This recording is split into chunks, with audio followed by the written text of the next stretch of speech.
welcome everybody. You'll see me more in my natural moderating element than as a speaker. Really excited about this panel. We've got some experts from a wide variety of different backgrounds related to stablecoin liquidity, from infrastructure to operators, so I think we'll have a good conversation. The structure we're going for here is a sort of a roughly two-part conversation. At the beginning, we'll talk about how smaller stablecoins think about bootstrapping themselves and the different mechanisms and economics around that. And in the second part, we'll talk about sort of efficiency and risk management at scale, how things change, and maybe go in a little bit deeper on the data side of the world. So the first thing is I'd like to ask everyone to just give a quick introduction. We'll go down the line. Yeah. Hi, everyone. I'm Alessandro. I'm with Dialectic.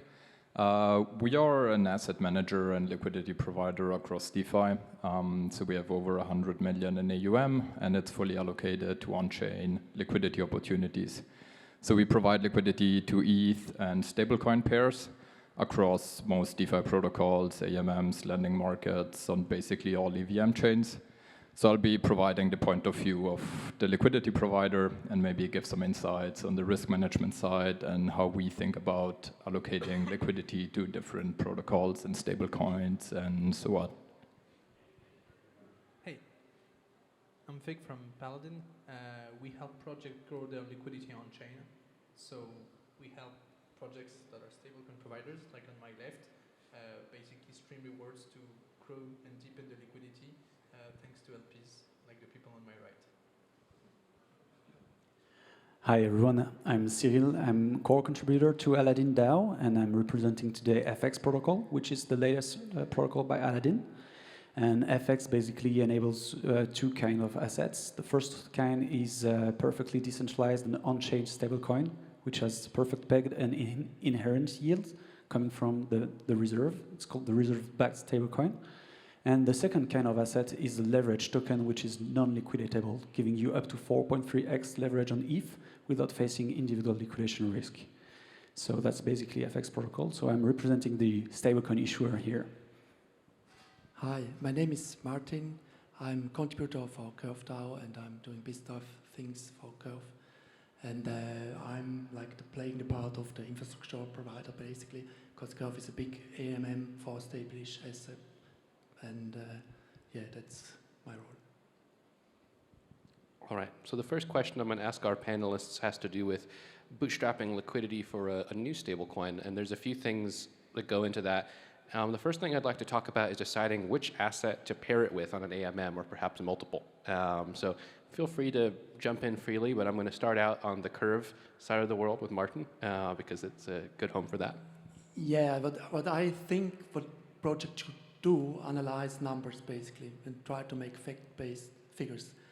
I guess most new stablecoins think they're unique, but most are not. So there are comparable all stablecoins which you can look at and see how is it traded, and then you try to make a fact-based decision which pool you pair with, basically. And also business-based, that's playing into this too, basically. Anyone else want to share thoughts on that one? So when you're going to release a new stablecoin, you need liquidity.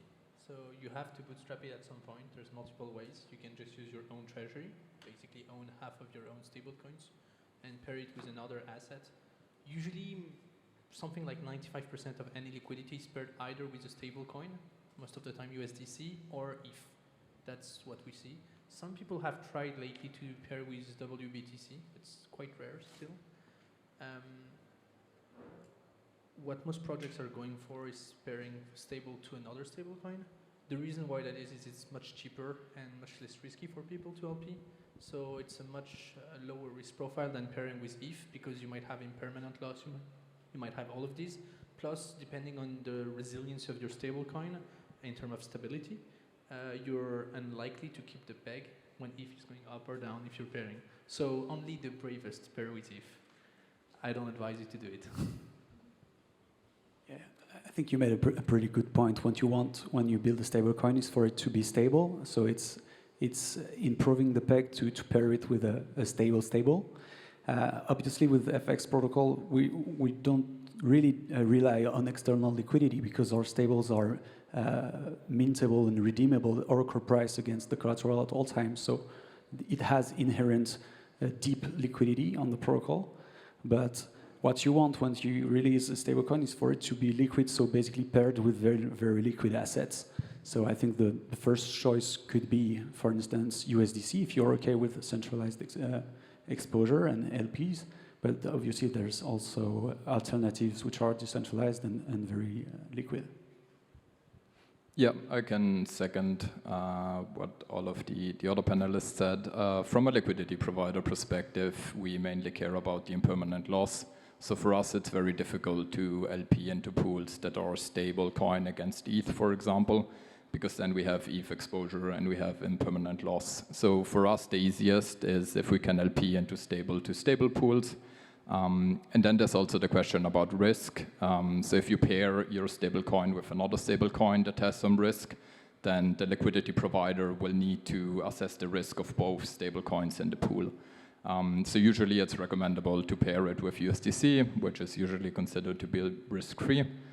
And another point is about yield-bearing stablecoins. So if you have a yield-bearing stablecoin, it's usually good to pair it with another yield-bearing stablecoin, because then the liquidity in the pool accrues the yield at a similar rate, and then you also limit the impermanent loss. And I think of something also probably important, especially for CDP models. They also need pretty deep liquidity with the collateral, which most of the time is ETH exposed. But as you said, like LPs are not, very comfortable with providing liquidity to a stable, volatile pair, because it needs way more management or implies IL. And that's also the interest of a stablecoin which is redeemable against ETH, is that you can pair with that stablecoin and build liquidity with ETH at the same time. Yeah, and also in regards to concentrated liquidity pools, if you have two assets that are not moving at the same price, so if the two stable coins vary, then it's a lot more difficult for a liquidity provider to effectively provide liquidity and concentrated liquidity pools, because it forces you to move the ranges along the way. So these are two very interesting points I want to come back. Maybe to give a bit more background, I didn't mention it previously. At Paladin, we basically operate a marketplace that helps these projects define these strategies and basically execute them. And on the side, I also contribute at the Ave Liquidity Committee, where we have all of these topics on Go specifically. We had to rebag it, now maintain it and scale it. I think there's two really, really important stuff that were just said. The first one is on a topic that we haven't introduced yet, which is the cost of liquidity. In the sense that depending very strictly on the asset and the good quality of the asset, you're going to have different cost base to it. So depending on how, I won't say risky your stablecoin is, it's going to cost more than a tier 1 stablecoin has been here for a very long time. So the longer and the older your stablecoin is, the cheaper it is going to be to incentivize if there are no problems with it. In a sense, FXUSD is 7-8 months old, I want to say. CIVUSD is something like 1 year old almost. So the more time happens, the more lendiness they have and the cheaper they are, because LPs are basically less scared of it. That's the first one. The second one is what you mentioned with liquidity, pairing with stablecoins. The cost of liquidity can wildly vary once you start going from two assets that are similarly correlated, like dollar-peg stablecoins, right? So you're not going to be able to find the same profile of users. You're going to need people who are much well versed in terms of risk management in crypto and who are much more, let's call it, degens, right? So that's a very important notion that maybe we'll see later on, but you have to be really careful about presenting your stablecoin to the market and showing why it's not risky compared to the other. The other topic I want to come back very quickly into is when you talked about concentrated liquidity and the fact that yield-bearing assets had to have the same rate of interest, for example, being accrued. I actually disagree with this, because there are now specialized AMMs, and we're seeing more and more of these, that can basically have the stablecoin in its yield-bearing state, and when it's swapped, it's basically redeemed or unstaked into its normal state and traded at that point. what's interesting about this is that we're seeing more and more of this happening at the aggregation level.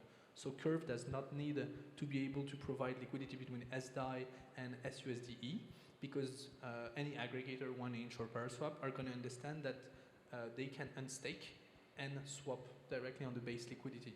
So what's interesting about this is that now we've had a layer above the AMMs that has been built that can basically automate all of this action for users. Yep, and especially with things like CowSwap, where the solvers can just do all of that work for you, a lot of that complexity gets abstracted away. Thank you, guys. You're making my job easy out here. I want us to return us to one of the things that was brought up, the idea of external incentivized liquidity versus direct redemption. So there's a wide variety of approaches that different stablecoins take to this. The most emblematic is the example of DAI, which initially had only external liquidity, right? People would mint DAI, sell it on a decentralized exchange or on a centralized exchange. They had problems with the price going above peg during adverse market conditions and introduced the very controversial peg stability module. So I'd like to get any thoughts related to that. You know, your experience as a market maker with different types of stablecoins, for stablecoins that might have a hybrid approach, how they allocate their resources, things of that nature. Feel free to jump in according to how the mood strikes you. Yeah, I think the redeemability of a stablecoin is very important, especially after the UST PTSD. Like people, I understand why people can struggle trusting decentralized stablecoins, and having a stablecoin that is always redeemable or can always be minted at Oracle price, such as the ones we built, is very important to strengthen trust into the model, because users know that all time they can basically swap back to the collateral at the stablecoin price, and plus it also enables like building liquidity, like I told before. But I think the ecosystem and the decentralized stablecoin ecosystem needs more trustable models. Stablecoins that users know they will always be at one, and they won't have to sell it at 98, for instance. And so, yeah, I think the redeemability model makes a lot of sense, and we should see more and more of these designs. Yeah, in a way you can see the peg is like the quality of it shows the quality directly of the stablecoin, basically. So that's like very visible, and it's like the heartbeat of stablecoin, basically. So Yeah, it definitely. comes down to this. So I don't know if it needs technical solution in the background, but people don't need to understand them. The peg just have to be stable at the end. So yeah, that's the. Well, I think it's an interesting question, and I don't have the answer, in the sense that you have stablecoins that have a redemption model. Liquidity was the one who really pioneered it, and you have those that don't have, for example, like CRV-USD, Yeah. but you don't necessarily need one. The redeemability was basically created for stablecoins who could not handle stability Yes. without this inherent mechanism, right? Where it's really interesting is that it introduces a new risk for all the protocols that have introduced it, which is essentially what kind of bank run do, in the sense that if people can redeem, means they can exit and you can get your TVL drained really quickly, and sometimes not by the actual collateral holders, but by the people who are arbitraging it. So it creates a good feedback loop in the sense that you can help the peg thanks to arbitrage, but at the same time, you're at risk that arbitragers will drain your protocol. So there's a few solutions to this. I know at some point FX had this problem and they introduced a dynamic rate. I think everyone who had just a stable rate had this problem. What's interesting is that if you introduce an actual fee on the redemption, like almost all the protocols have, what you're doing is that you're basically implying that your stablecoin is not trading at $1, but at $1 minus the fee. Of course. So for example, if you have a 1% fee, I think that's what Liquidity had at some point, Liquidity, sorry, you're basically theoretically trading at, it's how much? I think it's 0.5. 0.5. So you're theoretically trading at $0.995. So that's kind of the paradox. If you're adding redemption, it's great. It creates new risks, but at the same time it implies your stablecoin has like a small discount, which is a redemption fee. Yeah, I'd also maybe just make another distinction between stablecoins that are redeemable by any users and stablecoins that are redeemable only by the user who opened the debt position. Because in the second case, if we as liquidity providers are in a concentrated liquidity range, we may get out more stablecoins than what we minted, and then we ourselves are not able to redeem the full amount. So then in order to make sure that we can get the underlying out at peg, we rely on arbitrage. We rely on people who have the open CDPs to buy back the asset and close the CDP. So from a risk perspective, that is less attractive than if anyone can redeem it. But it's on the protocol side, it comes with a lot of trade-offs, of course. Do you view redemption as a feature that adds, I would say, attractiveness to a stablecoin? Yeah, generally, yes. Anything that helps the stablecoin to stay pegged is generally positive. But this comes down to the spec, basically. So it's independent with technology, how you achieve this, basically. Yeah. Just that you see new generations, like Kirk, you see is not relatively fresh. They try without this, and I'm not sure if this is the future, but I guess it's like, it's a simpler way, basically, than having redemption, because then you have all these issues. Yeah, and if you have enough liquidity and you have enough arbitrage and the market is efficient enough, then that's totally fine. But especially for lower liquidity stablecoins and US stablecoins, that is something that is a lot more important then. What kind of, it's because there's different types of redemption you mentioned before when you asked the question. There's redemption against the backing, which is what we have on FXUSD or Liquidity, and then you have redemption against the stability module, which is what Maker has, which is what Go has, and then you have, as you mentioned, external liquidity. So I'm not as well versed as you are maybe on the PSM, because I know you have one in your protocol, but my feeling is that the cheapest one is having redemption against your collateral. Then it's probably external liquidity, and then the most expensive is having a PSM, because you need to provide either your backing as collateral or external resources directly into the module, right? Yes, redemption against borrower positions like in Liquidity is a little bit different from what I meant, because that majorly changes the UX. It's a little bit different from having like an idle capital reserve like Maker has, which is part of its overall liquidity strategy and cost of capital for the protocol. But this brings me to another closely related topic. We're touching upon the dynamic fees question, and I'll tie that into a broader concept, which is the shape of liquidity, right? How concentrated should liquidity be for a stablecoin?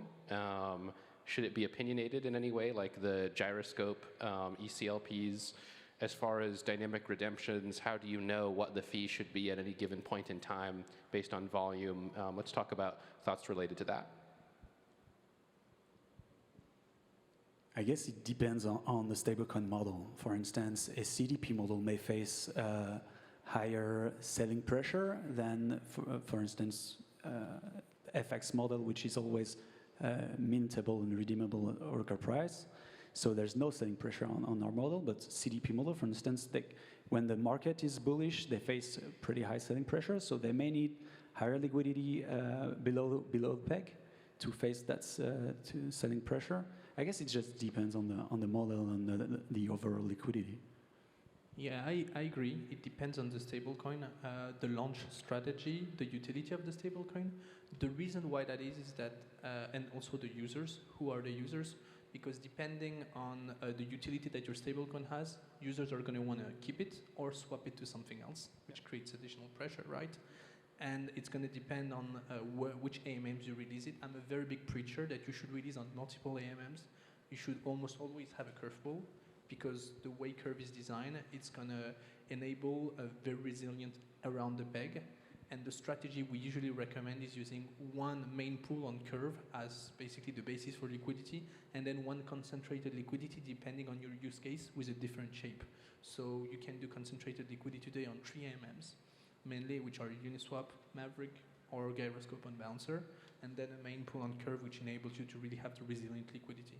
The problem if you only do a concentrated liquidity pool is simply that people are going to heavily trade against it, and at some point you can fall out of range on either side, and you don't have any more liquidity, so you don't have a stable coin. Yeah, and that's exactly under stress, basically, what this happened. So this is why you need something like Curve. You can trade anytime. And I would say in that case, the curve pool needs to be with a very resilient and pegged stablecoin, because if you can't rely on that pool, then you may face a problem if the other pools are out of range and so on. That's why releasing CRV-USD made so much sense, in my opinion, when it was announced, because the big question when you create a stablecoin is who am I pairing to on a curve? And at some point, we're going to start seeing all of these guys pair against CRV-USD, because the network effects and the technology is going to be very synergetic with GMM. At least that's what I expect. Yeah, I hope so. Yeah, the thing is, what we miss a little bit is it's like, it depends if the stablecoin is a mean of exchange or if it's like a asset where you store your value in, basically. And everyone wants to be a store of value at the end, but most stablecoin are just speculative assets right now. So the first move you should try is coming from a speculative asset in a mean of exchange state. That's like the first aim. Being a store of value is very difficult, basically. I agree, and almost all of the stablecoins want to become the reserve for DAOs. So they go and see DAOs and like, hey, you should use our stablecoin as a reserve. And they're like, no, we're not. Because I think that's a page I stole from Frax, what they call stablecoin maximalism, and they think that at some point everything is going to be a stablecoin. I think what we're starting to see, and it's really starting to appear today with Kirk, with Paladin, through FX, every project that scales up from a certain point has an incentive in building their own stablecoin, simply because they can create more network effects and add basically additional revenue through the actual system they already have, just by owning their own stablecoin and owning the whole stack. So what we're saying is there's probably going to be more and more fragmented liquidity, which is good for Curve because this is more swap fees. It's also good for me because there's more business. But in general, what's important to understand is that there's still very little knowledge about liquidity management in general. A lot of people just create one pool and don't really think about all of the consequences of the design. And I do think there's a very big need of either externalizing or bringing someone in to actually thinking how to manage your liquidity, because it is a full-time job and it's something on top of just designing your project, your actual technology. Thank you. That, I think, is a good time for us to start. We've covered some of the thoughts around what a project that's just setting out and designing its liquidity strategy needs to consider: the possibility of multiple AMMs, the native redemption mechanism, and I think we can start talking now a bit about the things that become more important at scale, such as gathering data on costs. And so that's the first question I'll ask is, as a project is studying its liquidity campaigns over time, how does it know when it's spending too much or too little?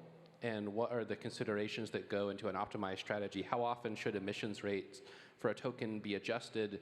How much of the yield from lending should make or pay out to the DAI savings rate? Those types of things. So let's start talking about the maybe curve-style on-chain incentives first. And maybe you can share some data-based thoughts with us. Yeah, there are many ways to incentive liquidity in Curve, basically. So, So, what's the question again? Sorry. The question is, when a project is looking at the results of its initial liquidity campaigns. What I see is that people they need to analyze their market, basically. That's the main thing. You don't need deep liquidity if people only trade 5K. So you have to look at your middle trade size, basically, and then you have to say what is the willingness to take some diverge from the pack on every trade, and then you can target this, basically. And I'm not sure if projects doing this. And I think we miss also on the tools. It's not that many projects built on Curve or other AMMs, like services or analytics tools, but a lot of tools are still not there where you can easily see this for your own pair or your own stablecoins or for any stablecoin else, basically.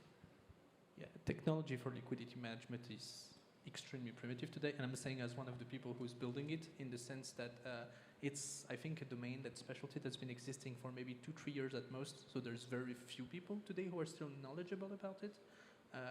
When a new stable comes in and talks to us, if they already release their assets, whatever it may be, the first thing we do is exactly what you described. Look at the average trade for the month, remove the 5% lower transaction, the 5% biggest ones. So we have the average of what's a normal trade, and this enables you to understand how much liquidity a project needs to accommodate 90% of its users. So probably for a stablecoin, it's not 90% that you should do, it should be something like 99%.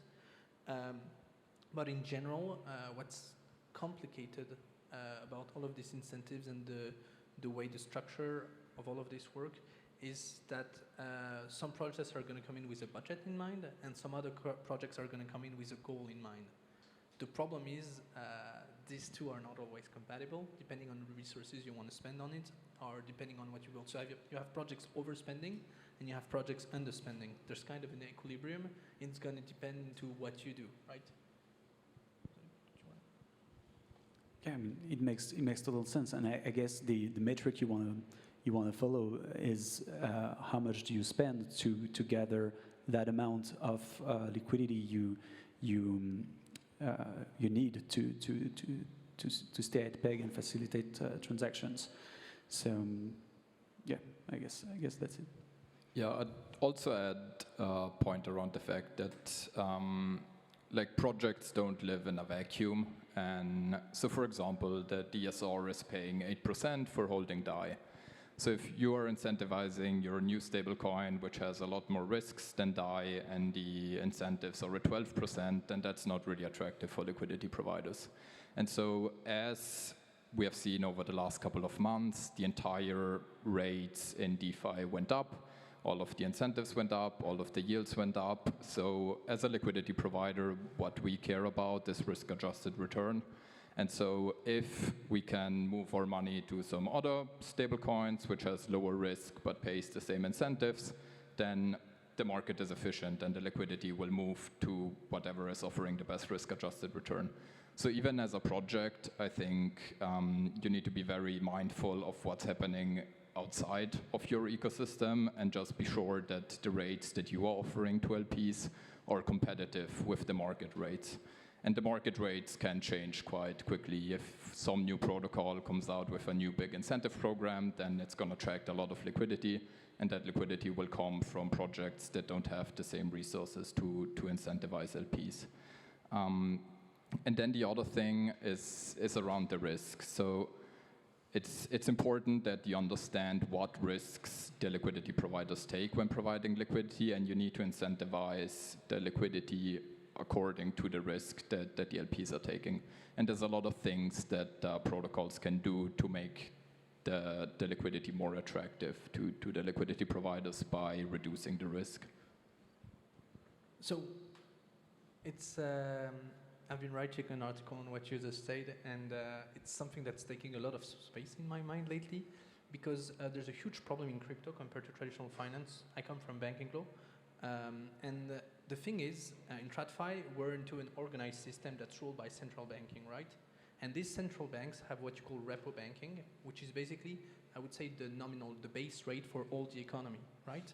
In crypto, we're into what we would call a chaotic system, I think. So there is no supreme hierarchy with an entity at the top that's doing the base rate, right?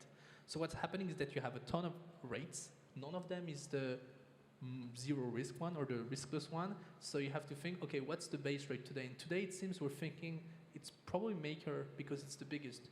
But what happens when Aave becomes as big in terms of TVL as DAI? What happened with CRV USD becomes as big as this? The big question is, what's the base rate for DeFi right now? And honestly, I have no clue. Yeah, but it's you can compare it to this, but it's a much faster system, and this is the reason it changes much faster. I think also if you talk about bootstrapping liquidity for new, really fresh stablecoins, the market timing is like very important, because if you're coming now to the market, you have to pay like insane rates basically. And half a year, 2 years ago was quite different. Of course, then maybe you was hard to raise capital, but some point, that's like the main thing. If you think long term, you also think about your entry point in being a stablecoin, basically. And it's depend.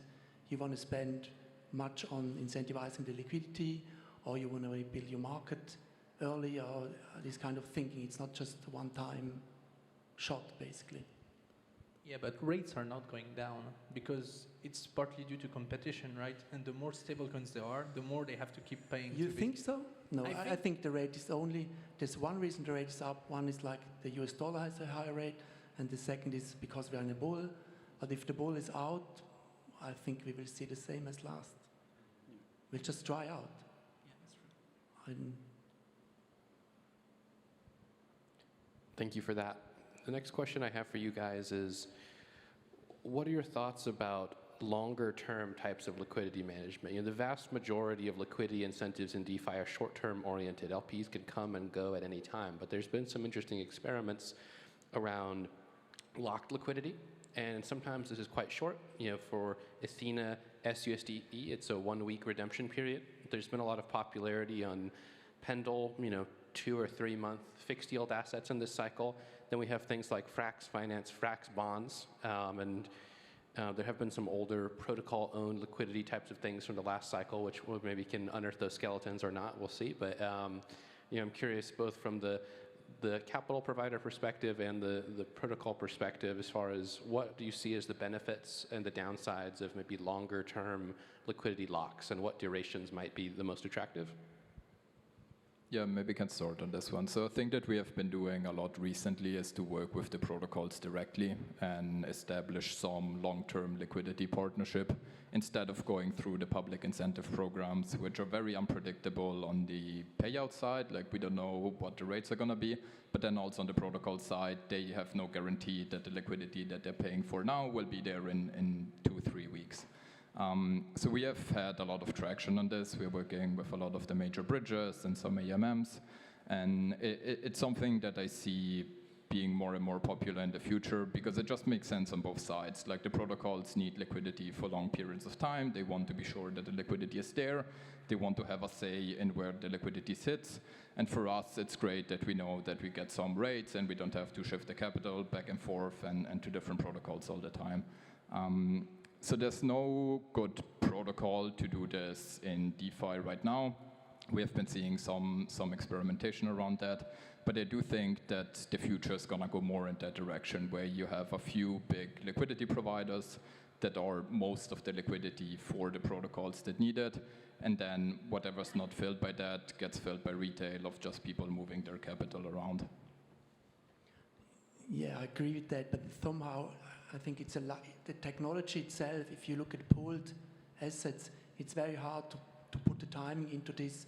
Who is like able to track that, basically? So what we see, you just say you lock 1 week and that's it, and then you get the reward on that in points, basically. But do this on chain is expensive because you have to compute, basically. So maybe we will see other things on layer 2 first in this direction, which is like a DeFi native solution for this, which I would prefer because, yeah, you as an entity, you profit from that people want to have this, but somehow I guess it should be like some kind of protocol you can just plug in if you want to use it. Isn't the answer to what you're saying ZK co-processing? I've been studying this. I'm not sure where we're into it, but I feel like it's going to happen. But yeah, maybe. What you just said kind of troubles me because I have the same conclusion. I see that's the direction. Most of the liquidity providers are 5, 10, 20, 50 people in the ecosystem, and they're taking maybe 80% of the liquidity. The problem is that if we go through a privatization of incentives, we're going to come back to a black box system like we have in TradFi. So I think the risk is basically having that trend that keeps going, where we have bonding system, locking system, as you mentioned with Frax, which is very interesting. It kind of looks like more traditional bonds, right? But it's not adapted to the fact that most crypto users and most LPs are very mercenary, and the risk opportunity in crypto is extremely high for locking longer than 1 week or 1 month. So if you look, for example, at Frax, before the FX bonds, if you want to benefit from the gauges, so the incentives in Frax, you have to lock in your liquidity for up to 2 years, I want to say. And when you look at the way it's done, it's the same for a few protocols, you'll notice that the risk rate, so basically the cost of liquidity on these AMMs is much higher than on any other place, because if you're not liquid from day zero, from second zero, I want to say even, then users are going to expect a much higher yield, sometimes 2, 3, 4 times the premium. So the question is, do you want to pay much more but lock in the liquidity, so have some kind of guarantee, or do you want to have liquid, so available from the get-go, and pay the market rates, but take into account that they can sell the rewards very quickly too. There's this alternative, which is what Kirk has done with the V tokenomics, in the sense that you force people to align themselves into an optimal system, an optimal configuration, in order to maximally benefit from the system. So there's a lot of different iterations of this, but now what we're basically seeing, it's basically algorithmic coordination between the LPs and the people who are looking for liquidity. And that's the whole challenge today, I think today. It's finding ways to communicate through market-driven governance into these. Yeah, but somehow we are just a like short-term oriented industry basically. Because if you make it long-term, then you make it like a homeowner.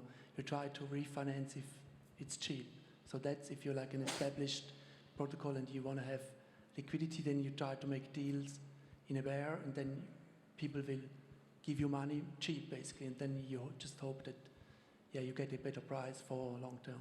So that's for more established protocols, this or stablecoins is maybe the play, just to think more long-term, and they pay anyway less or have to pay less.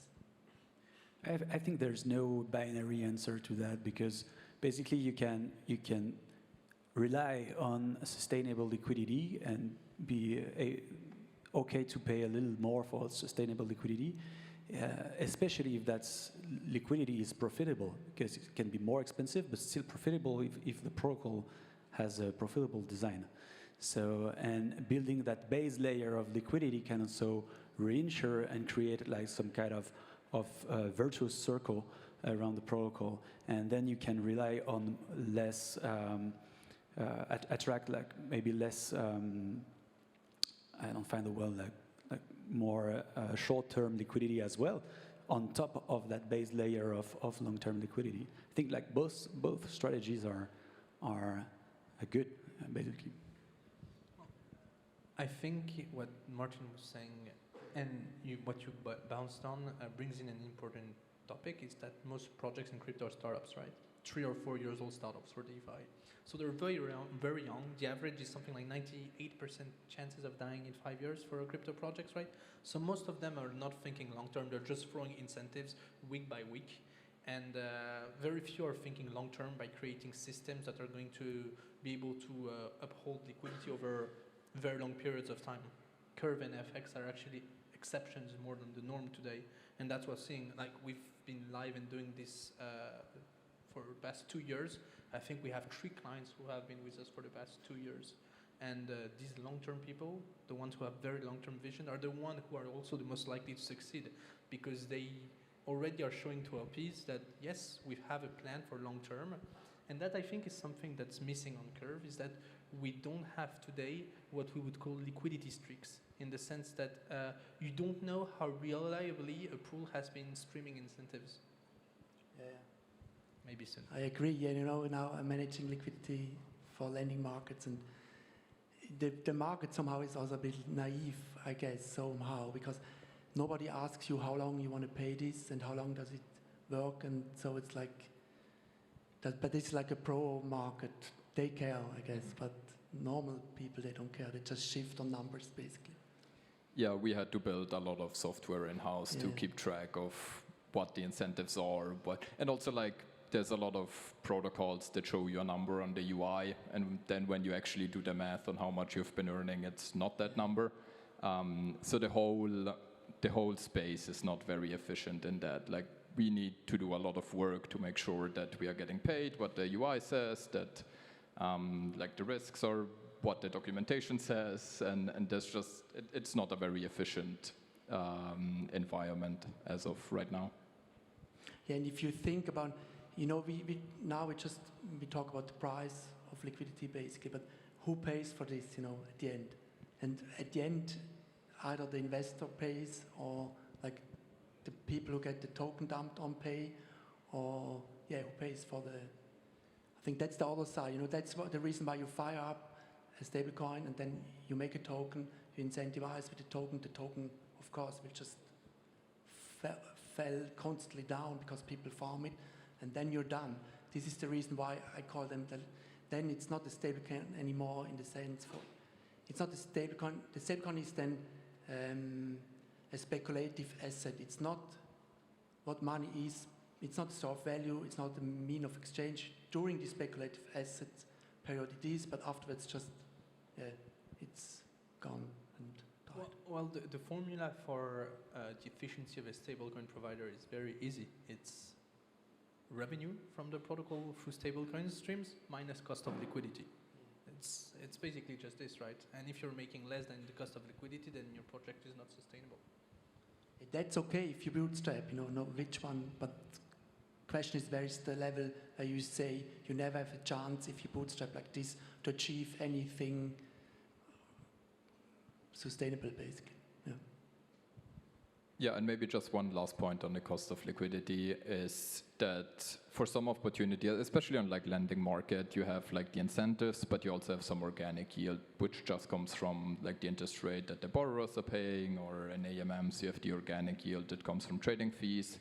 And what we see right now is that like 90 to 95% of the yield comes from incentives, which kind of shows that a lot of these protocols are not actually sustainable if they stopped incentivizing. Like if they stopped incentivizing, then just the natural yield that the protocol generates for the liquidity providers is below the 8% that you can get on the DSR, and that makes it unattractive. So that's also something where I think protocols need to be mindful of, where like you need to provide some organic yield, some yield that comes from something that's not incentive, because maybe you can keep incentivizing forever, but that doesn't seem super sustainable long term. Well, the thing you have to be careful on is that there's a lot of value leakage in crypto, right? You have impermanent loss, you have loss versus rebalancing, etc. So the problem with all of this is that if you don't incentivize on some of these systems, then you're going to have value that's going to leak, and your protocol can be able, through arbitrage or things like this, able to get back the loss of value, but they have to re-inject it. So in my mind, and I'm biased of course against this, I think some models have to be incentivized, but that's okay if it's thought as. The problem is if you're relying on this. For example, a lot of projects are using incentives to create utility for the stablecoin or to create demand. That's the first problem. You should have natural demand, natural utility, and then you incentivized to hold the liquidity or to fill in some natural holes that you're going to have in your system. I feel like we're kind of slightly diving into tokenomics now, and that's a long topic, but that's very interesting. And I pretty much agree with what you're saying. It's very important for the stablecoin to have inherent usage, and for the protocol to have like organic yield as well.